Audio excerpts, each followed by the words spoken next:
जय हिंद साथियों, स्वागत है आप सभी का एजुकेशन की 86 में। रुक करते हैं बिहार की तरफ। सबसे पहला सवाल कि सर बीपीएससी टीआरई 4 का नोटिफिकेशन कब आएगा। तो मैंने आपको कल भी बताया था अपने एक वीडियो के माध्यम से कि बीपीएससी टीआरई 3 का जो भी प्रोसेस अभी चल रहा है, 9 to 10 का और 11-12 का अभी रिजल्ट आना बाकी है और उसके रिजल्ट आने के बाद ही आप लोगों का काउंसलिंग होगा, डॉक्यूमेंट वेरिफिकेशन होगा। और डॉक्यूमेंट वेरिफिकेशन की अगर मैं बात करूं तो यहाँ पर एक और खबर है कि बीपीएससी एक बार आपका डॉक्यूमेंट वेरीफाई करेगी, उसके बाद आपको शिक्षा विभाग डॉक्यूमेंट वेरीफाई करेगा और फिर ये प्रोसेस चलता रहेगा। मैं आपको फिर से इस वीडियो में कह रहा हूँ कि डॉक्यूमेंटेशन का जो प्रोसेस है वो हमेशा चलता रहेगा टिल आपकी नौकरी जब तक आप कर रहे हैं। क्योंकि क्या है कि बहुत सारे ऐसे लोग फर्जी निकले जो कि नियोजित शिक्षक बने हुए थे और 10 साल 12 साल से नौकरी कर रहे थे। तो सरकार का तो ध्यान इस पे आकृष्ट हुआ जब सक्षमता परीक्षा हुई। तो यहाँ पे आपको बता दें कि बीपीएससी अब यहाँ पर एक बार आपका डॉक्यूमेंट वेरीफाई करेगा, जो कि आप लोगों का फॉर्म में आपने जो भी अपलोड किया था उसकी जांच होगी और प्लस जब आप लोगों से जो सिलेक्टेड स्टूडेंट हैं उन लोगों से वाटर मार्क वाले सर्टिफिकेट को लेकर भी यहाँ पर जो है अपलोड करवाया जाएगा। तो आप वहां से भी अपना जो है डॉक्यूमेंट देख सकते हैं, है ना, कि कौन कौन से डॉक्यूमेंट्स आपका सही है गलत है। वहां भी एक बार डॉक्यूमेंट वेरीफाई करेगा बीपीएससी। उसके बाद शिक्षा विभाग जब आपकी काउंसलिंग करेगा तब आपका डॉक्यूमेंट वेरिफिकेशन होगा। दूसरी चीज कि सर नोटिफिकेशन कब आ जाएगा, तो मैंने जैसा कि कहा कि आप लोग का अगले साल नोटिफिकेशन आएगा बीपीएससी टीआरई 4 का। जनवरी में आ सकता है या मोस्ट प्रोबेबली फरवरी भी ये डेट जा सकता है।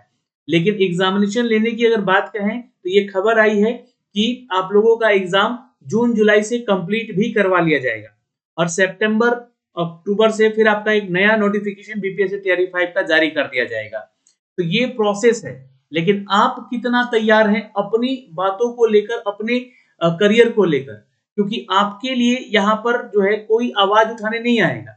आप अपनी बातों को सरकार तक पहुंचा रहे हैं या नहीं पहुंचा रहे हैं। क्या आपको उम्र सीमा में छूट चाहिए? अगर हाँ तो पत्राचार शुरू कर दीजिए, आयोग से, विभाग से पूछिए कि सर हमारा ये समस्या है और हमें जो है यहाँ पर उम्र सीमा में छूट मिलना चाहिए। कैसे करना है तो मैंने आपको पहले भी बताया अपने वीडियोस के माध्यम से कि आप मेल कर सकते हैं शिक्षा विभाग को, बीपीएससी को मेल कीजिए कि उम्र सीमा में छूट देना चाहिए। लेटर लिख सकते हैं, एप्लीकेशन जिसको हम लोग कहते हैं, एप्लीकेशन के माध्यम से आप अपनी बातों को रखिए। एक ऐसे ही छात्र ने यहाँ पर डोमिसाइल नीति को लेकर अपनी बातों को आगे रखा है, जो कि मैं आपको इस वीडियो में साझा करने जा रहा हूँ। लेकिन आपकी क्या मांगे हैं, क्या चीजें आप चाहते हैं, उसके लिए आप जो है सरकार को यहाँ पर जो है आप मेल कर सकते हैं, आप बिल्कुल उनसे वार्ता कर सकते हैं। वो आपकी बातों को समझेंगे। अगर आपकी बातें संवैधानिक और नियमानुसार, जो कि नियामली एक्ट 2023 जो है हमारा शिक्षक भर्ती का, उसके विरुद्ध अगर नहीं जाता है तो इसके लिए यहाँ पर अप्लाई किया जा सकता है। तो चलिए कुछ खबरों पे लेकर चलते हैं। एक छात्र ने यहाँ पर जो है बीपीएससी को पत्राचार किया, जो कि यहाँ पर आप लोग देख सकते हैं। ये मैं आपको अपडेट क्यों कर रहा हूं अभी, क्योंकि देखिए मैंने आपको कल भी एक वीडियो बना के अपडेट किया था और उसमें बोला भी था कि जब तक आप अपनी बातों को विभाग में नहीं पहुंचाते हैं, ठीक है, या फिर आयोग तक नहीं पहुंचाते हैं, तो उस पर विचार कैसे किया जाएगा। वैसे तो मैंने जब टीआरई 1 शुरू हुआ था उस समय से ही आप लोगों की बातों को अपने वीडियोस के माध्यम से सरकार या विभाग तक पहुंचाने का काम किया है। हो सकता है कि मेरे वीडियोस वहां तक जा रहे हो, लोगों को समझ में आ रहा हो और उस पर सुधार भी हुए। जैसे कि एसटीईटी परीक्षा को लेकर यहाँ पर जो एज लिमिटेशन की मांग की गई थी, तो एज लिमिटेशन में छूट भी दिया गया, आप लोग को याद होगा। लेकिन वो छूट सिर्फ एक या दो बार ही देकर यहाँ पे खत्म किया गया। यहाँ पर आप लोग अगर चाहते हैं कि बीपीएससी टीआरई 4 में उम्र सीमा में छूट मिले, तो आप लोगों को भी बीपीएससी को और साथ में जो शिक्षा विभाग है, इन दोनों भी आयोग और विभाग को यहाँ पर आप लोगों को मेल करना होगा। ईमेल आईडी निकालिए, शिक्षा विभाग के पोर्टल से जाके उनको मेल कीजिए और अपनी बातों को रखिए और अपने एक लेटर के जरिए, अपने एप्लीकेशन के जरिए उनसे रिक्वेस्ट कीजिए, ताकि इसमें आप लोगों को जो है एज लिमिटेशन में छूट मिल सके। अब उम्र सीमा में छूट क्यों देना चाहिए सरकार को, मैं आप लोगों की बातों को यहाँ पे पहुंचाने का काम कर रहा हूँ। क्योंकि देखिए यहाँ पर अगर देखिएगा तो बिहार में 10 साल से लेकर 8 साल से 10 साल के लेकर आप देखेंगे तो कोई भी वैकेंसीज का अपडेट नहीं दिया गया। वैकेंसी निकाली गई बीपीएससी टीआरई 1 का और यहाँ 2 का, जो कि बैक टू बैक वैकेंसीज निकाल ली गई, जिसको लेकर बिहार के छात्र तैयार नहीं थे। और ना ही उन्होंने यहाँ पर अपने कोई टीईटी परीक्षाएं क्लियर की हुई थी, जिसके कारण यहाँ पर जो है बहुत सारे लोगों का क्या हुआ कि एग्जाम छूट गया। अब जो लोग एसटीईटी परीक्षा दिए 2023 वाला, है ना, 23 वाला, और दो जिनके पास 2019 वाला सर्टिफिकेट था, तो ये इसमें भी देखिएगा तो 5 साल का गैप है। बहुत सारे लोग नहीं दे रहे थे, किसी को क्या पता था कि यहाँ वैकेंसीज आएगी। तो अब ये 5 साल का गैप यहाँ भी है, इससे पहले कभी एसटीईटी हुआ नहीं था, तो वो तैयार नहीं थे। तैयार कौन था?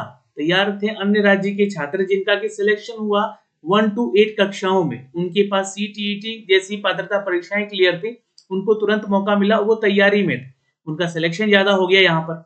अब यहाँ पे उनका दबदबा बना हुआ है, लेकिन इसी चीज को लेकर सरकार से एज लिमिटेशन में तो छूट हम लोग मांग ही रहे हैं कि एज की छूट दी जाए, ताकि वैसे छात्रों को मौका मिले जिनके पास अगर देखिए तो सर्टिफिकेट वगैरह सब कुछ है, कि वो बीएड कर बैठे हैं और उन्होंने अपना ग्रेजुएशन कंप्लीट कर रखा है और उन्होंने अपना सर्टिफिकेट जो है कंप्लीट कर रखा है अपनी पढ़ाई को लेकर, लेकिन उम्र सीमा में छूट नहीं होने की वजह से वो अप्लाई नहीं कर पा रहे हैं। तो उनको छूट मिलना चाहिए ही चाहिए इसके आधार पे।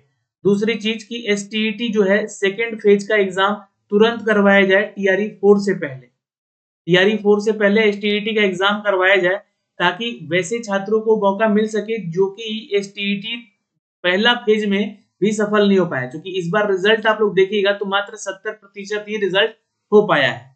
मैं ऐसा नहीं कह रहा हूं कि पेपर का लेवल कठिन से आसान कर दिया जाए, मैं कह रहा हूं कि मौके ज्यादा से ज्यादा दिया जाए, ताकि छात्र अपनी जो है परीक्षाएं जो बिहार में निकाली जा रही है, जो वैकेंसी बिहार में निकाली जा रही है, उनमें ज्यादा से ज्यादा सिलेक्ट हो पाए। अब आते हैं दोस्तों यहाँ पर एक और मुद्दे पे, जिस मुद्दे को लेकर हमने लगातार बात किया है। जी हाँ, मैं बात कर रहा हूँ डोमिसाइल को लेकर, जहां पर एक लेटर अपडेट किया गया बीपीएससी को और जीएडी को और शिक्षा विभाग को। क्या अपडेट किया गया, थोड़ा समझते हैं। यहाँ पर देखिए, यहाँ पर ये लेटर लिखा गया बिहार लोक सेवा आयोग पटना, जो कि अवर सचिव है यहाँ पर बिहार लोक सेवा आयोग पटना के सुनील कुमार तिवारी अवर सचिव हैं, जो कि सामान्य प्रशासन विभाग जीएडी बिहार के। ठीक है, तो प्रेषक में बिहार अवर सचिव है बीपीएससी और सुनील कुमार तिवारी अवर सचिव है जीएडी से। तो यहाँ पे इनको बोला गया कि सेवा में जो विषय है टीआरई 4 में शिक्षक पद हेतु चयन प्रक्रिया में डोमिसाइल नीति लागू करने का पूर्ण रूपेण लागू करने के संबंध में। तो ये किसने लिखा? ये एक छात्र ने लिखा है, जो कि ये चाहते हैं कि बिहार में डोमिसाइल नीति लागू किया जाए। क्यों लागू किया जाए? क्योंकि देखिए, अब यहाँ इलेक्शन जो है, आपको बता दें कि बिहार विधानसभा का है। आप लोग अपनी बातों को रखिएगा तो सरकार सुनेगी, बिहार के छात्रों के हित में सुनेगी, और इसके लिए आप लोगों को आवाज उठाना होगा डोमिसाइल को लेकर। अब डोमिसाइल पर सरकार तो बोलती है कि हम डोमिसाइल लागू करके ही यहाँ पर सिलेक्शन ले रहे हैं, लेकिन अगर देखा जाए तो फिर ज्यादा से ज्यादा छात्र का सिलेक्शन अदर स्टेट से क्यों हो जा रहा है? कहीं ना कहीं उनके डॉक्यूमेंट्स जो है यहाँ पर बन रहे हैं फेक तरीके से, उस पर ध्यान दिया जाए। दूसरी चीज की डोमिसाइल लागू होगा तो बिहार के छात्रों को नौकरी ज्यादा मिल पाएगी। डोमिसाइल नीति कहने का मतलब है कि अदर स्टेट के छात्रों को 5 से लेकर 10% तक ही सीट पे फाइट करने का मौका दिया जाए यूआर कैटेगरी में। उसके अलावा जो अन्य कैटेगरीज में बिहार के छात्रों का यहाँ पर है मौका, वो उन्हीं को मिलता रहे। दूसरी चीज की यहाँ पर बिहार के छात्रों के अलावा जो अन्य राज्य के छात्र हैं वो 100% सीट पे यूआर कैटेगरी के फाइट कर रहे हैं। तो इसको लेकर जो है यहाँ पर ये लेटर जो है लिखा गया है, ये जो एप्लीकेशन है वो लिखा गया है, जिसके संदर्भ में यहाँ पर सूचनार्थ किया गया है। यह प्रसंग में देखिएगा तो यहाँ पे बीपीएससी ने जीएडी को किया है, और ये संदर्भ संख्या है और ये पत्रांक संख्या है। ठीक है, उपर्युक्त विषय में श्री धीरज कुमार द्वारा प्राप्त आवेदन के संबंध में सूचित करना चाहेंगे कि उक्त परीक्षा में डोमिसाइल नीति निर्धारण राज्य सरकार के नियंत्रणाधीन है। आयोग द्वारा शिक्षक भर्ती परीक्षा संबंधित विज्ञापन का प्रकाशन विभाग से प्राप्त अधियाचना के आलोक में किया जाता है। इसका कहने का मतलब क्या है यहाँ पर, कि धीरज कुमार ने यहाँ पर अपने द्वारा जो है एक लेटर आवेदन किया है, एप्लीकेशन लिखा है, संबंध में सूचित करना चाहेंगे कि उक्त परीक्षा में, यानी कि बीपीएससी टीआरई 4 की बात हो रही है, डोमिसाइल नीति का निर्धारण जो कि राज्य के नियंत्रणाधीन है, राज्य सरकार, यानी कि अगर बिहार सरकार चाहेगी, बिहार में किसकी सरकार है, तो जनता दल यूनाइटेड की सरकार है प्लस बीजेपी की सरकार है। तो इस सरकार को इन्होंने कहा कि राज्य सरकार के नियंत्रणाधीन है, ये सरकार चाहेगी कि अगर हम यहाँ पर जो है डोमिसाइल रूल लगाकर इस बार वैकेंसीज ले तो ले सकती है। तो सरकार आदेश किसको देगी?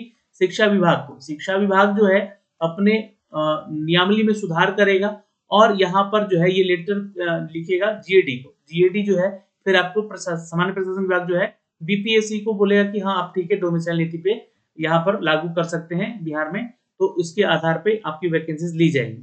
तो इसलिए यह कहा जा रहा है कि आयोग द्वारा शिक्षक भर्ती परीक्षा संबंधित विज्ञापन का प्रकाशन, शिक्षा जो कि प्रकाशन जो है विभाग से प्राप्त अधियाचना के आलोक में किया जाता है। तो जब तक विभाग यहाँ पे आगे नहीं बढ़ेगा, सरकार इसको आदेश नहीं देगी, तो ये डोमिसाइल कैसे लगेगा। तो इसको लेकर जो है यहाँ पर ये जारी किया गया है एप्लीकेशन और इसको जो है बीपीएससी ने अपनी तरफ से जो है आगे बढ़ाया है।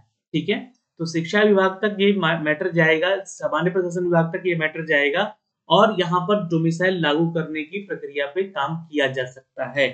ये सरकार से जब तक आप यहाँ पे अपनी बातों को नहीं रखेंगे तो कैसे सुना जाएगा। तो उसी तरह डोमिसाइल के साथ साथ यहाँ पर एज में छूट मिलने की बातें होनी चाहिए।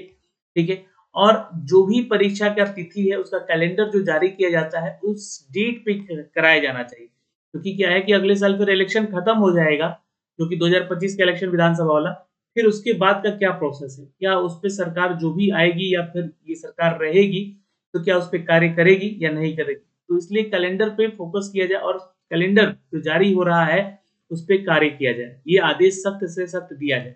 तो कुछ मांगे हैं छात्रों की, तो आप अपनी मांगों को लेकर यहाँ पर सरकार से वार्ता करें, ये मैं आपको लगातार कह रहा हूँ जैसे इन छात्र ने किया है, और अपनी बातों को यहाँ पे रखिए।